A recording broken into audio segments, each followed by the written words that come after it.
درنو زده کوونکو السلام علیکم ورحمت الله وبرکاته. په دې هیله چې راته روغ جوړ او خوشحاله وئ. ګرانو زده کوونکو زموږ تاسو درس چې دی نن حضرت عمر رضی الله تعالی عنه دی.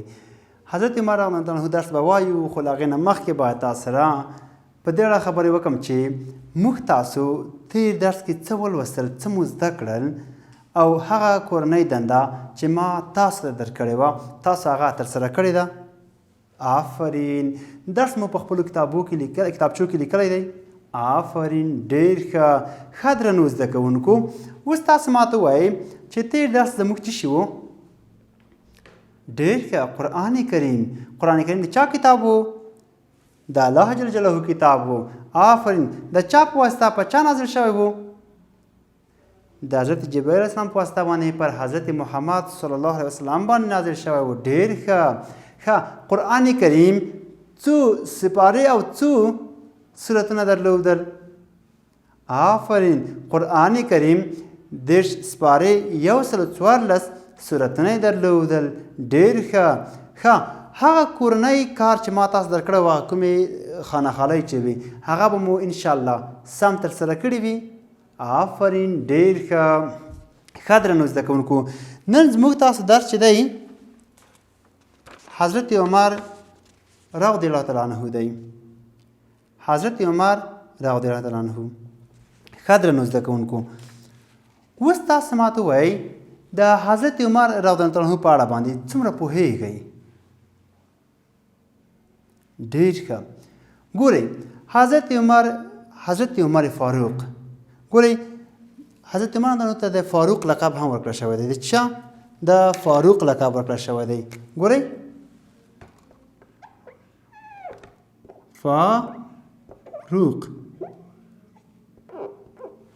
فاروق فرق کوونکی، فرق کننده بین حق و باطل، د حق او باطل ترمنځ فرق کوونکی ته فاروق وایي.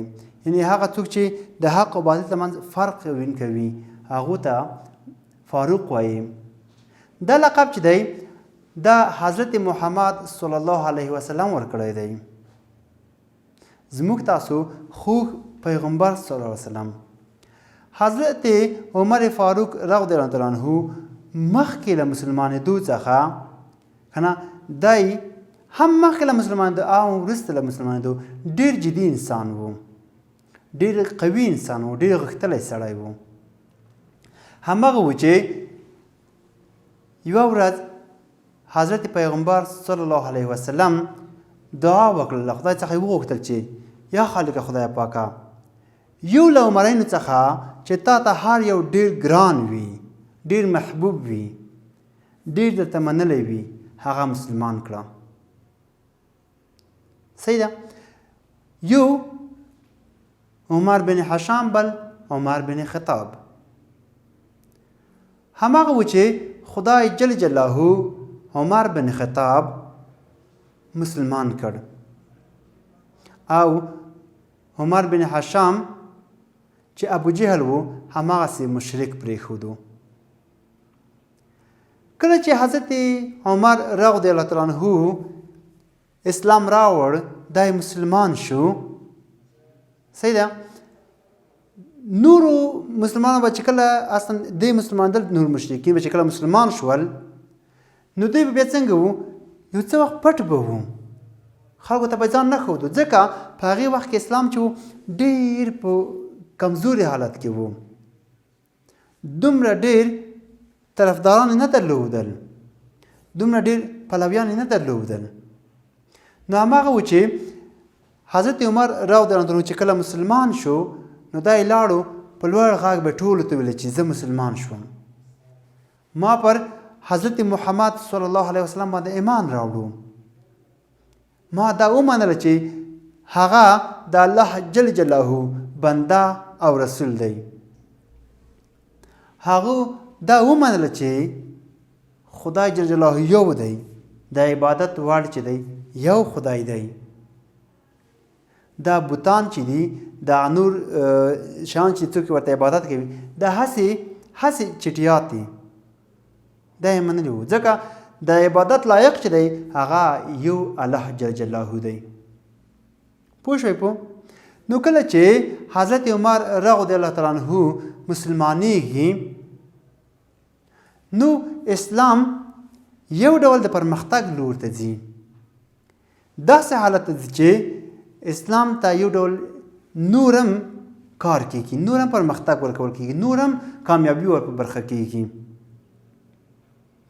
ځکه چې د حضرت عمر رضی الله عنه په مسلمانېدو سره د نورو مسلمانانو زړونه ډاډه کیږي، زړونه یې مطمئن کیږي. ځکه حضرت عمر رضی الله عنه داسې یو څوک و چې هغه ډېر جدي، ډېر امانتګاره، ډېر عادل انسان و. حضرت عمر رضی الله تعالی عنه هغه څوک دی ګوره چې په دنیا کې د جنت زیری ورکړل شوی دی. حضرت عمر فاروق کسی است که در این دنیا مژده جنت برش داده شده. 18 مبشره که میگه ده او یک حضرت عمر فاروق رضی الله عنه هم است. پاو که حضرت عمر فاروق رضی الله عنه هم دی. حضرت پیغمبر صلی الله علیه و سلم وایي چې په کومه لار چې حضرت عمر روان وي شیطان په هغو لار باندې نه تېرېږي. یعنې که شیطان له او خوا نه روان وي، له دې خوا نه حضرت عمر رضی الله عنه روان وای، نو شیطان به خپله لار پرېښوله تښتېدو به. شیطان از حضرت عمر میگریست، میترس، به خاطر که در کدام را که حضرت عمر فاروق رضی الله عنه میرفت شیطان او را اعلام میکرد، هغه لار پرېښودله. ځکه حضرت عمر فاروق رضی الله عنه داسې صحابه دی چې د هغو د نوم په اورېدلو سره یو ډول زړه سکون کوي. هغه یو ډېر عادل خلیفه و. وروسته له حضرت پیغمبر صلی الله علیه وسلم څخه د مسلمانانو خلیفه چې دی هغه حضرت ابوبکر صدیق رضی الله تعالی عنه دی. سمه ده، حضرت ابوبکر صدیق رضی الله عنه چې کله رحلت کوي له دنیا څخه نو بیا د مسلمانانو خلیفه چې دی حضرت عمر فاروق رضی الله تعالی عنه کیږي. څوک حضرت عمر فاروق رضی الله تعالی عنه.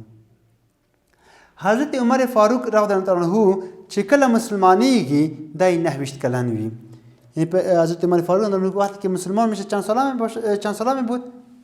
39. 90 کلن و چې مسلمان شد. 29 ساله بود که مسلمان شد. صحیح است؟ آفرین. حضرت عمر فاروق رضی الله تعالی عنه چې کله مسلمانېږي د ده د خلافت په وخت کې چې بیا دی خلیفه کېږي، ګورئ داسې د مسلمانانو د خلافت تر اخره پورې له هېڅ ژوندي سري سره یا له هېڅ ساکک سره بې له مشرکینو کفارو څخه له هېچا سره ظلم نه دی شوی، د هېچا حق نه دی خوړل شوی. دا دومره یو عادل و ځکه چې پیغمبر صلی الله علیه وسلم دته د فاروق لقب ورکړی و. د حق او باطل ترمنځ چې کوم فرق یې کولو هغه حضرت عمر فاروق رضی الله تعالی عنه کولو. صحیح ده؟ آفرین درنو زده کوونکو. حضرت عمر فاروق رضی الله تعالی عنه د مسلمانانو دویم خلیفه دی. د 10 کاله 6 میاشتې او 15 ورځې خلافت کړی دی. 10 سال و 6 ماه و 5 روز خلافت کرد، یعنی خلیفه مسلمان ها بود. د سهار د لمانځه په وخت کې د جمع په وخت کې د ابولو لخوا لومړی ټپي وروسته په شهادت ورسید. حضرت عمر فاروق رضی الله عنه داسې یو څوک دی ګورئ چې د همیشه له حضرت پیغمبر صلی الله علیه وسلم سره په غزاګانو کې شتون درلود او په غزاګانو کې به له حضرت پیغمبر صلی الله علیه وسلم سره ملګری و. هغه غزا به چې حضرت عمر رضی الله عنه پکې و د ده کارنامې له لرې ښکاره وې، ځکه دی څومره زړور انسان و، څومره پهلوان انسان و، څه ډول یو رهبر و. ګورئ د حضرت عمر فاروق رضی الله عنه په وخت کې د ده د خلافت په موده کې ډېر ځایونه د مسلمانانو لاسته ورغلل او مسلمانانو فتح کړل.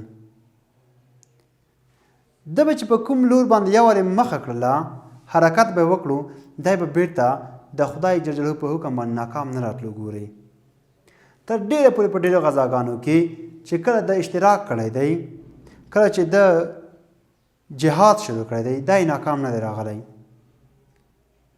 او د حضرت عمر رضی الله عنه نوم چې کله څوک واوري په ټوله نړۍ کې د ده شخصیت د ده اخلاق د ده کړه خلکو ته معلوم دي ټوله نړۍ حضرت عمر فاروق رضی الله عنه او د ده عدالت د ده امانتداري د ده رهبریت ټول ته معلوم دي کوم رهبریت کوم اصلا کوم اداره چې د درلوده کوم نظم چې د درلودو کنه دا ټولو ته معلوم دي هیڅوک له دې څخه سترګې نشي پټولی نو ځکه یې زموږ تاسو په کتاب کې دویم لوست حضرت عمر فاروق رضی الله تعالی عنه راوړی دی